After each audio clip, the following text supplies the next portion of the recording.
مرید عرض کرنے لگے استاد کے حضور آپ چھوڑیں یہ کون ذہن ہے؟ تو آپ فرمانے لگے نا بھائی کوئی مداخلت نہ کرے، مجھے اس سے پیار کر دینا، ہمیں کیا پتا وقت کیا ہے، آئندہ حالات کیا ہیں۔ وہ استاد کہتے ہیں پورا ہفتہ نہیں گزرا تھا کہ وہ طالب علم انتقال کر گئے۔ اب مجھے سمجھ آئی کہ سرکار غوث اعظم کا اس سے محبت کا یہ انداز کیوں تھا۔ صبح درس دیا، دوپہر مدرسہ پڑھایا، ظہر کے بعد پھر تفسیر کا درس دیا، عصر کے بعد پھر لوگوں کو حدیث پاک کا درس دیا، اور ہفتے میں 3 دن خطاب کیا اور 70 ہزار کے مجمع سے خطاب کیا۔ اور یہ جو ایک تو ہوتا ہے نا، آپ پورے ملک میں کہیں کہیں جا رہے ہیں تو ایک تقریر بھی چل جاتی ہے، لیکن اپنی مسجد میں ہر جمعے ایک تقریر نہیں چلتی، وہاں تیاری کرنی پڑتی ہے، کچھ نہ کچھ نیا بیان کرنا پڑتا ہے۔ تو اگر آپ اپنے ہاں ہی روز جلسہ منعقد کریں گے تو پھر آپ ایک ہی تقریر روز نہیں کریں گے۔ تو ہفتے میں 3 دن بیان ہوتا تھا، جمعے والے دن صبح، اتوار والے دن صبح، منگل والے دن شام۔ اب اس کے لیے بھی کچھ تیاری ہے حضور غوث پاک کی، اور 70 ہزار کے مجمع نے تقریر سنی۔ یہ صبح سے شام تک کی مصروفیت ہے، لوگ تقریر سن کے چلے گئے اور شیخ عبد القادر جیلانی گھر آئے، وضو کیا اور مصلی بچھا لیا۔ انہوں نے نہیں کہا کہ تقریر بھی تو نفل ہی ہے، انہوں نے نہیں کہا کہ درس فقہ بھی تو نفل ہی ہے، اور پھر ساری رات انہوں نے رب کریم کی یاد بھی کی۔ اس ترتیب سے کبھی کبھی بڑی مشکلات آ جاتی ہیں۔ آپ لوگوں نے بڑا پہلے وقت لیا تھا، آپ نے بڑی محنت کری، اشتہار بنوائے، تیاری کی، یہ بچے کئی دفعہ گئے، اور مجھے پتہ ہوتا ہے اب میں جب آیا ہوں تو میں دیکھ رہا تھا کہ کتنے یہ جذبات میں ہیں اپنی محفل کے تعلق سے، کتنا شوق ہے، چہرے سے نظر آ رہا۔ خدا نہ خواستہ کسی وجہ سے میں مس ہو جاتا تو یہاں جو کیفیات تھیں وہ بڑا اور رخ اختیار کر جاتی۔ میں نے کہا کہ دین کا کام بڑی محنت مانگتا ہے آپ کو، اور پھر انسان ہے، اس کے ساتھ سوشل لائف وابستہ ہے، کئی جگہوں پہ اس کے رشتے ہیں، تعلقات ہیں۔ غوث پاک کے لیے 70 ہزار کا مجمع آ گیا ہے تقریر سننے، اور ہماری طرح کی سہولیات نہیں کہ میسج چھوڑ دیا جائے کہ آج بات نہیں ہوگی۔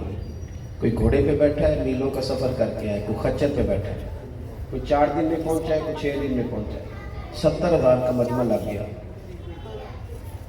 لوگوں کی آمد ہو گئی۔ سننا دوستوں، میں نے کہا کہ دین کا کام ان لوگوں نے کیا، انہوں نے کر دکھایا۔ ادھر مجمع لگ گیا، ادھر صاحبزادے کا انتقال ہو گیا۔ این وہ وقت جو خطاب کا ہے، قبر شریف تیار ہو گئی، غسل ہو گیا، کفن دے دیا گیا۔ حضرت غوث پاک رضی اللہ تعالیٰ عنہ سے اہل خانہ نے کہا حضور اب کیا کرنا ہے، جلسہ یا بیٹے کا جنازہ؟ یہ مشکل کبھی کبھی آتی ہے، لیکن پھر کھڑا کرتی ہے بندے کو، احساس دلاتی ہے کہ اب پتہ چلے گا کہ تیرا اصل وعدہ کس کے ساتھ ہے، اصل تو نے کہاں عہد کیا ہے جس کو تو نے نبھانا ہے۔ حضور غوث پاک فرمانے لگے بھائی یہ جو لوگ آئے ہیں نا 70 ہزار یہ آئے ہیں رب رسول کا دین سننے۔ تو مالک کو بھی تو پتا تھا نا کہ یہ دین سننے آئے ہیں، پتا تھا نا مالک کو۔ تو میرے بیٹے کو اگر آج ہی اس نے اپنی بارگاہ میں بلایا ہے، اگر وہ اس بات پہ راضی ہے تو میں بھی اس کی رضا پہ راضی ہوں۔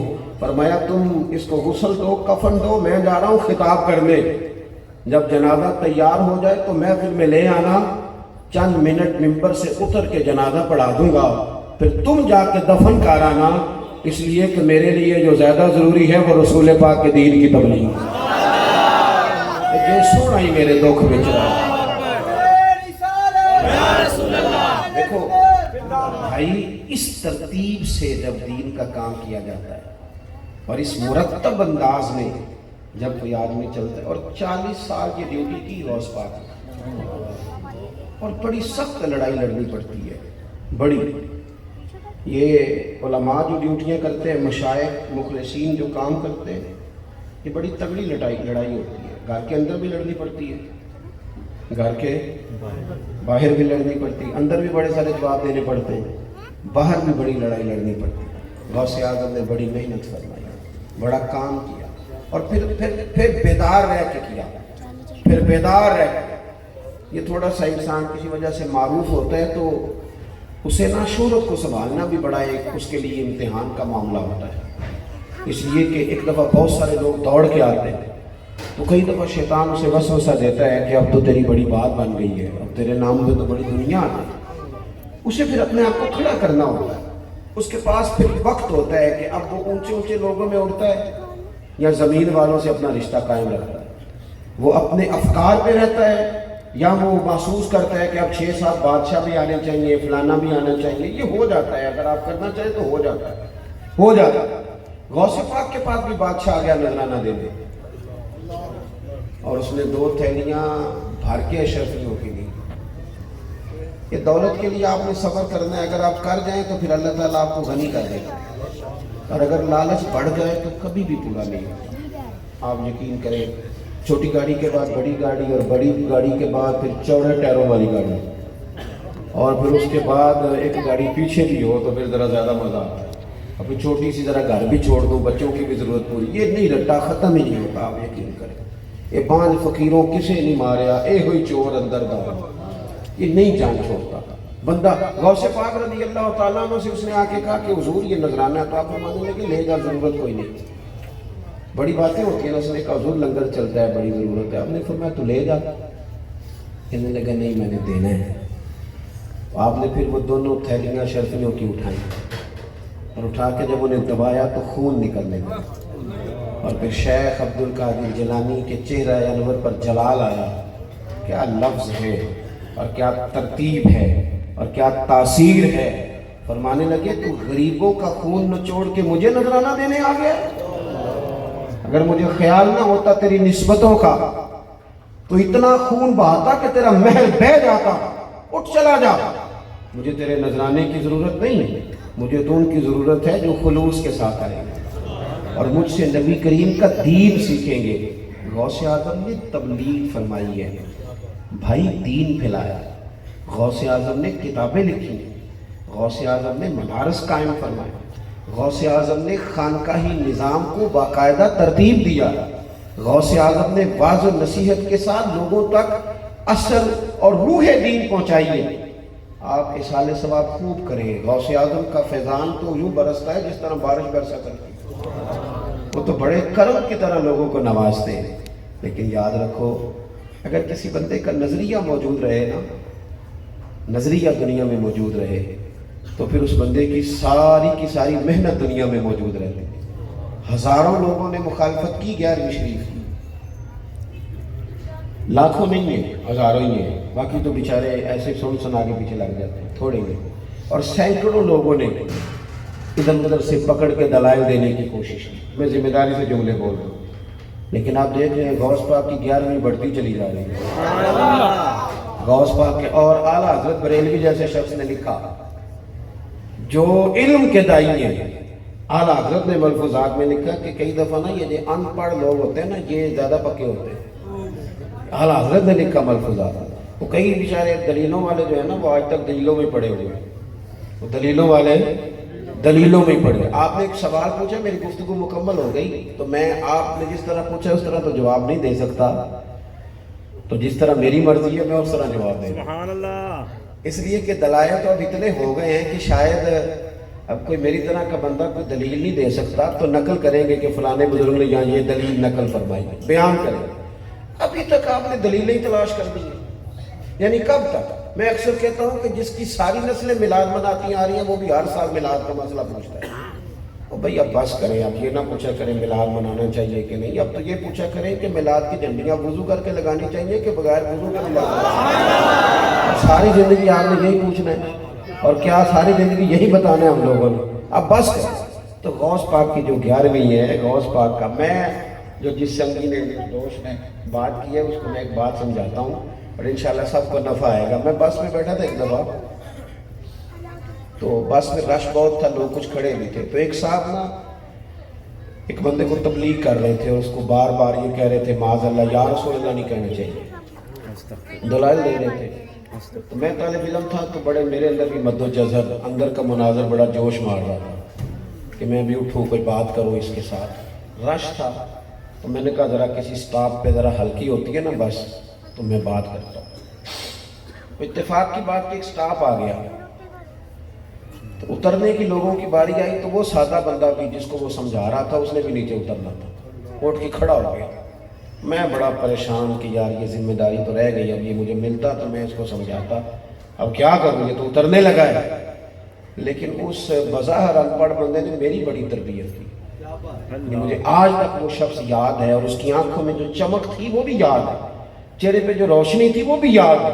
وہ سادہ بندہ، اور پرنا اس نے اٹھایا اور اس کو کہنے لگا مولوی صاحب تو کننا چر ہوا میں سمجھا دیں، میں کہا گھنٹہ کو ہو گیا ہے، کہنا اچھا اللہ تہاڈی حفاظت کرے، تھلے اتر دے، کہنا یا رسول اللہ مدد۔ آپ میری بات کو سمجھیں، یہ اس کو جو شیخ، آپ میری بات کو سمجھیں، جو لوگ نظریات کو پختہ کر لیتے ہیں، امام غزالی دعا مانگا کرتے ہیں، یا اللہ مجھے دیہات کی بوڑھی عورتوں جیسا ایمان عطا کر۔ یہ جو ہمارے بچے نئے آئے ہیں نا دلائل کی دنیا میں، ان کو پتہ بھی نہیں کہ اس چیز کا ماخذ کیا ہے، اس کی اصل کیا ہے، وہ بھی دلائل کی۔ آپ اعتماد کریں، آپ کا کیا خیال ہے کہ جو عالم آپ کے سامنے 11ویں دے رہا ہے اس نے مرنا نہیں؟ آپ کیا سمجھتے ہیں کہ وہ کیا مطلب آپ سے وصول کر لے گا آپ کے سامنے 11ویں بیان کر کے؟ تو اتنی مطلب زمانہ بیت گیا، اب ان تکلفات میں آپ نہ پڑھیں۔ اعلیٰ حضرت بریلوی سے زیادہ میں حوالہ کیا پیش کروں، سید محدث اعظم کچوچوی رحمۃ اللہ علیہ فرماتے ہیں کہ 11ویں شریف کے نیاز تھی تو شرینی کا ایک ٹکڑا زمین پہ گر گیا، تو میں نے اس شخص کو دیکھا جو علم ہندسہ، الجبرا اور ریاضی سے لے کر تفسیر تک کا ماہر ہے، اس شخص کو میں نے دیکھا کہ انہوں نے اپنا سر زمین پہ جھکایا اور اپنی زبان کے ساتھ وہ شرینی اٹھا کے بتایا کہ 11ویں نہیں، ہم تو 11ویں کے لنگر سے بھی اتنا پیار کرتے ہیں۔ آپ پکے بنے، ساری زندگی کہانیوں میں رہیں گے تو عمل کا رستہ مشکل ہو جائے گا۔ اللہ کے حضور دعا ہے اللہ دین کے ابلاغ کی توفیق دے، دین کی ترویج میں اپنا کردار ادا کرنے کی توفیق دے۔ آخر دعوانا الحمدللہ۔